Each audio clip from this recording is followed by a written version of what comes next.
وفاقی حکومت نے خیبر پختونخوا کو NFC کے تحت فنڈز کی فراہمی میں تعاون کی یقین دہانی کرائی۔ وفاقی وزیر خزانہ محمد اورنگزیب نے وزیر اعظم شہباز شریف کی ہدایت پر وزیر اعلیٰ خیبر پختونخوا کے مشیر اور مشیر خزانہ مزمل اسلم سے ملاقات کی۔ اس دوران وفاق اور خیبر پختونخوا کے درمیان مالی امور پر ہم آہنگی اور قومی مفاد میں مسائل کے بروقت حل پر اتفاق ہوا۔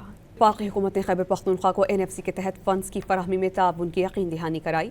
وفاقی وزیر خزانہ محمد اورنگزیب نے وزیر اعظم شہباز شریف کی ہدایت پر وزیر اعلیٰ خیبر پختونخوا کے مشیر اور مشیر خزانہ مزمل اسلم سے ملاقات کی۔ اس دوران وفاق اور خیبر پختونخوا کے درمیان مالی امور پر ہم آہنگی اور قومی مفاد میں مسائل کے بروقت حل پر اتفاق ہوا۔ وفاقی حکومت نے خیبر پختونخوا کو NFC کے تحت فنڈز کی فراہمی میں تعاون کی یقین دہانی کرائی۔ وفاقی وزیر خزانہ محمد اورنگزیب نے وزیر اعظم شہباز شریف کی ہدایت پر وزیر اعلیٰ خیبر پختونخوا کے مشیر اور مشیر خزانہ مزمل اسلم سے ملاقات کی۔ اس دوران وفاق اور خیبر پختونخوا کے درمیان مالی امور پر ہم آہنگی اور قومی مفاد میں مسائل کے بروقت حل پر اتفاق ہوا۔